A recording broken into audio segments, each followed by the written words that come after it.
మన ప్రభు అయిన యేసుక్రీస్తు నామములో మీ అందరికీ శుభములు తెలియజేయచ్చు ఉన్నాము. నిర్గమాకాండము 13వ అధ్యాయము 18వ వచనము. ఇశ్రాయేలీయులు యుద్ధ సన్నద్ధులై ఐగుప్తులో నుండి వచ్చిరి. ప్రియ దైవజనమా, ఆనాడు ఇశ్రాయేలీయులు వాగ్దాన దేశమును స్వతంత్రించుకొనడానికి యుద్ధ సన్నద్ధులై ఐగుప్తులో నుండి బయలుదేరినట్లుగా ఈ వాక్య భాగము మనకు తెలియజేయచ్చు ఉన్నది.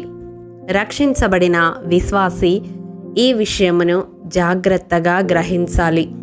లోకమనే ఐగుప్తు నుండి నిత్య జీవమును పొందుకొనడానికి, పరమ కనానును చేరడానికి దేవుడు నిన్ను నన్ను తన కృపతో తన రక్తముతో విమోచించి రక్షణను అనుగ్రహించాడు. యేసయ్యను వెంబడిస్తానని తీర్మానం తీసుకున్న నా జీవితము కేవలం ఆశీర్వాదాలమయము అని అనుకోకు. ఆశీర్వాదానికి వారసులుగా ఉండడానికి మనము పిలువబడినప్పటికీ యుద్ధపు రంగములో అడుగు పెట్టామని గ్రహించాలి. మునుపు మన జీవితము లోకాధికారి క్రింద ఉన్నది. ఎప్పుడైతే సర్వాధికారి అయిన క్రీస్తుకు మన జీవితాన్ని అప్పగించామో అప్పటి నుండి అపవాది మన మీద దాడి చేస్తాడు. అనుక్షణము మనలను పడగొట్టడానికి శత విధాల ప్రయత్నిస్తూ ఉంటాడు. చూడండి, ఎఫెసీ పత్రిక 6వ అధ్యాయం 12వ వచనం ప్రకారం, మనము పోరాడునది శరీరులతో కాదు గాని ప్రధానులతోనూ అధికారులతోనూ ప్రస్తుత అంధకార సంబంధులకు లోకనాథులతోనూ ఆకాశ మండలమందున్న దురాత్మల సమూహముతోనూ పోరాడుచున్నాము. అవును, పోరాటం అనేది ఏ విధముగా మనం ఎదుర్కొన్నప్పటికీ మన చుట్టూ ఉన్న వారి వలన కావచ్చు, మన కుటుంబస్తుల వలన కావచ్చు, మన బంధుమిత్రుల వలన కావచ్చు, మన శరీరము ద్వారా కావచ్చు, వ్యాధి బాధలు బలహీనతలు ఏ విధంగానైనా ఒక పోరాటాన్ని మనము ఎదుర్కొంటున్నాము అంటే మనము యుద్ధ సన్నద్ధులమై దానిని ఎదుర్కొనడానికి సిద్ధముగా ఉండాలి. అపవాది తంత్రాలను ఎదిరించుటకు శక్తిమంతులగునట్లు దేవుడిచ్చు సర్వాంగ కవచమును ధరించుకున్న వారమై ఉండాలి. ప్రియ దైవజనమా, ఆ సర్వాంగ కవచము ఏమిటి అనేది ఎఫెసీ పత్రిక 6వ అధ్యాయం 14 నుండి 17 వచనాల వరకు మనం చూడవచ్చు.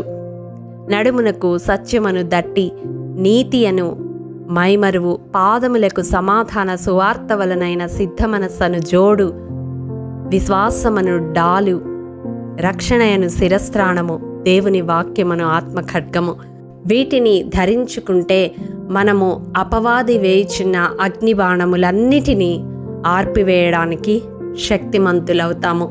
కాబట్టి ప్రియ దైవజనమా, క్రీస్తు యేసు మంచి సైనికుని వలె మనము పోరాడబద్ధులమై ఉన్నాము. రక్షణ పొందిన విశ్వాసి జీవితము పూలపాన్పు కాదు.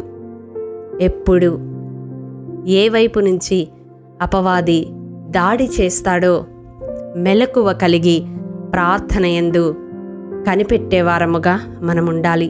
మన చుట్టూ దేవుడు వేసిన కంచెను మనంతట మనము తొలగించుకొనకుండా దానిని పటిష్టపరచుకునే వారముగా ఉండాలి. స్తుతి చెల్లించుట ద్వారా ఒక దుర్గాన్ని మనము స్థాపిస్తాము.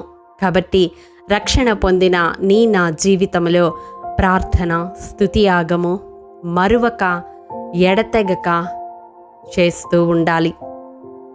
అప్పుడే యుద్ధరంగమందు మనము జయించగలము. మనలో ఉన్నవాడు లోకమును జయించినవాడు కనుక దిగులు పడక భయపడక పోరాడదాము. దేవుడు మన కాళ్ల క్రింద అపవాదిని ఏనాడో చితక త్రొక్కించాడు. కాబట్టి ధైర్యముగా నిలబడి క్రీస్తు యేసు సంబంధులమై పోరాడదాము. అట్టి కృపా దేవాది దేవుడు మనందరికీ అనుగ్రహించునుగాక. ఆమేన్. ప్రేమ నమ్మకము కలిగిన మా ప్రియ పరలోకపు తండ్రి, మీ పరిశుద్ధ పాదములకు వందనములు. దేవా, విత్తబడిన వాక్యమును ప్రతి హృదయములో నూరంతలుగా ఫలింపచేయండి.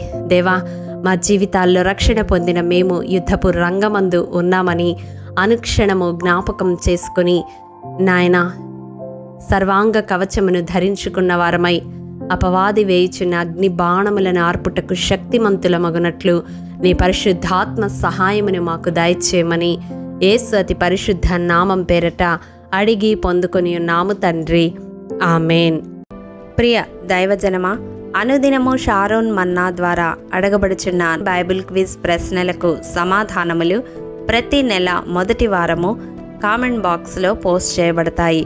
కాబట్టి గమనించి మీకు తెలియని ప్రశ్నలకు సమాధానములు తెలుసుకొనగలరని ప్రభు పేరట మనవి చేయుచూ ఉన్నాము.